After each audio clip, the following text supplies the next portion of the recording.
Assalamualaikum warahmatullahi wabarakatuh. Teman-teman, berjumpa kembali pada mata kuliah pengantar analisis data kategorik. Pada video ini kita akan melanjutkan pembahasan mengenai regresi logistik biner, khususnya mengenai prediktor kategorik. Bersama saya, Cici Suhaini. Teman-teman pastikan menyimak video ini sampai tuntas.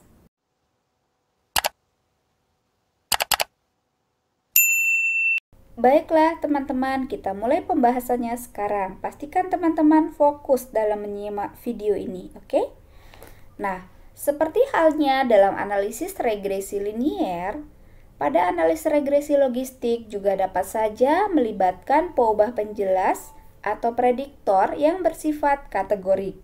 Misalkan, ada peubah respon Y biner memiliki dua buah peubah penjelas yang biner juga.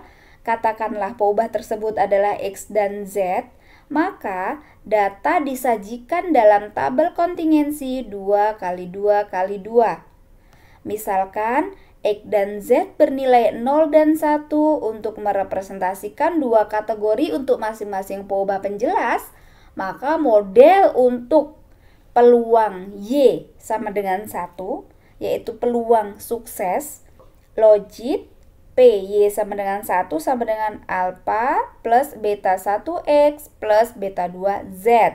Ya, ini peubah penjelas yang pertama, ini peubah penjelas yang kedua, dan ini adalah koefisien dari masing-masing peubah penjelas. X dan Z merupakan peubah indikator atau dummy variable atau peubah boneka yang mengindikasikan kategori untuk prediktor. Oke? Misalkan seperti ini. X kategorinya 01, Z kategorinya 01.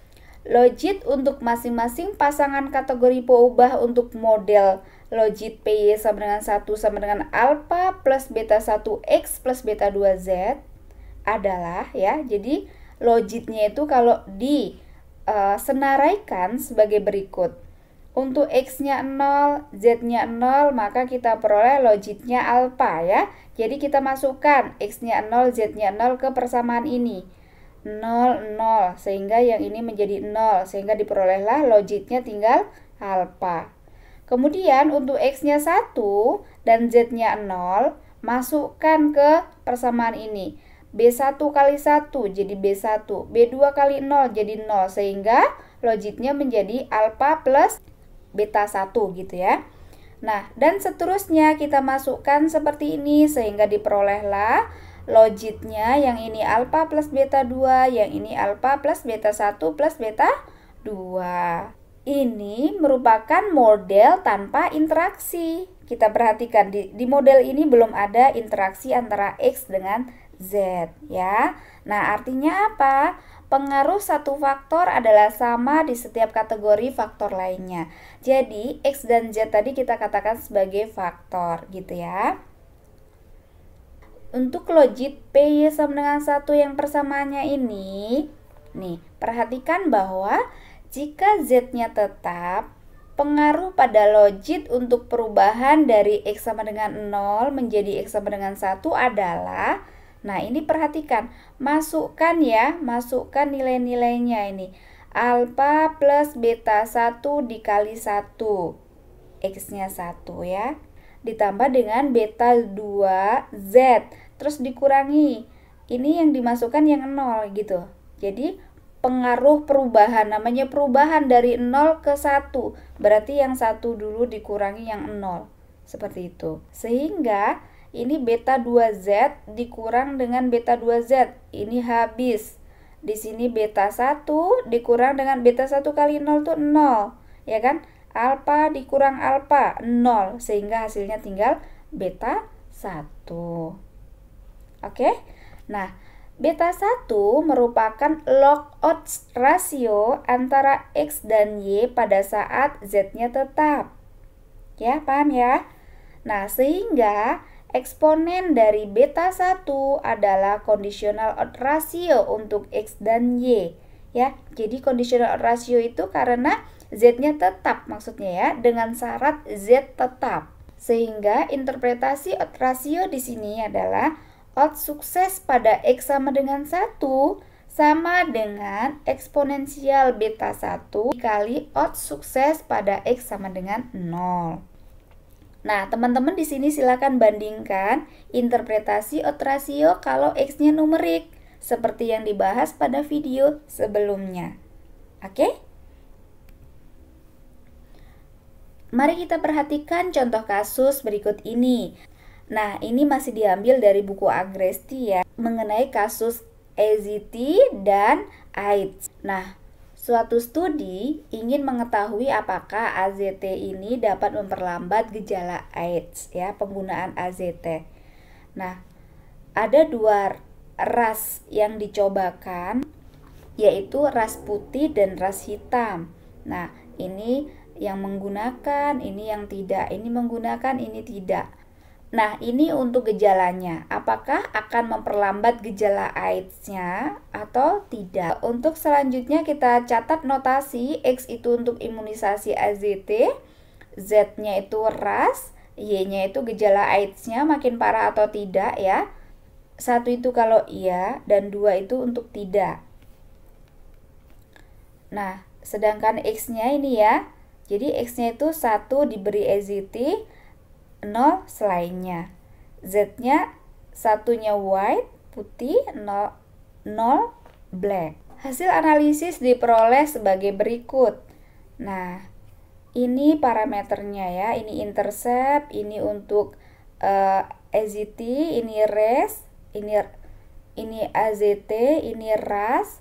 Kemudian ini adalah parameter alfa dugaannya ya, ini beta 1, ini beta 2 ya dugaannya.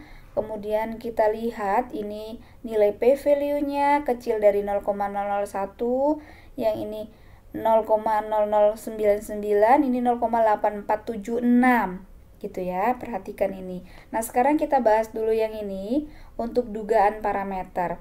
Jadi, dugaan pengaruh AZT adalah sebesar beta 1 duga min 0,7195.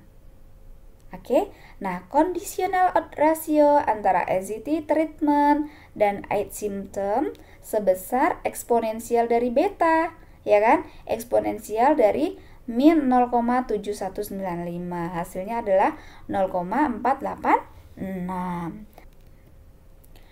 Nah, interpretasi odds rasionya sebagai berikut. Jadi, odds ratio kita peroleh 0,486. Artinya adalah untuk setiap ras, odds veteran yang menggunakan AZT secepatnya adalah setengah kali orang yang tidak menggunakan AZT secepatnya. Atau penggunaan AZT dapat memperlambat semakin parahnya gejala AIDS. Oke. Nah, teman-teman, karena soal ini diambil dari buku Agresti, saya menyarankan teman-teman untuk membaca kasus pada buku Agresti tersebut mengenai hal ini sehingga soalnya bisa dipahami secara lengkap. Selanjutnya mengenai uji hipotesis ya. Pada kasus ini hipotesisnya dinyatakan untuk menguji kebebasan antara penggunaan AZT dan tingkat keparahan gejala AIDS. Asumsi ras yang sama. Nah, sehingga H0-nya beta 1-nya 0, beta 1 tidak sama dengan 0 ya. Statistik uji yang digunakan statistik uji Wald. Nah, kita peroleh di sini Wald-nya 6,6507. Nilai ini diperoleh dari Z kuadrat adalah beta duga 1 dibagi dengan standar error dari beta duga 1, kemudian dikuadratkan. Nah, beta duga 1-nya adalah ini, min 0,7195 yang kalau dibulatkan menjadi min 0,72. Dibagi dengan standar errornya, yaitu 0,279. Seperti ini. Kemudian dikuadratkan, diperoleh hasilnya 6,65 ya, atau 6,6507 kalau dilanjutkan. Nilai statistik Wald ini menghasilkan nilai p-value sebesar 0,0099. Jadi kesimpulan yang kita peroleh dari hasil uji hipotesis adalah pengaruh penggunaan SZT signifikan terhadap tingkat keparahan gejala AIDS. Nah, sedangkan kalau kita uji pengaruh ras ya, tapi kita tidak bahas tadi ya, hipotesisnya sama saja ya. Harusnya di sini hipotesisnya beta 2 sama dengan 0 versus beta 2 tidak sama dengan 0. Diperoleh nilai p-value-nya ini itu lebih besar dari 0,05 sebagai alfanya, maka kesimpulannya adalah tidak cukup bukti untuk menolak H0, sehingga kita nyatakan pengaruh ras tidak signifikan terhadap tingkat keparahan gejala AIDS. Nah, oke teman-teman, sampai di sini dulu pembahasan untuk video kali ini. Saya harapkan semoga teman-teman bisa paham dengan penjelasan ini, kemudian giat berlatih soal-soal yang lainnya. Oke, sampai jumpa pada video berikutnya.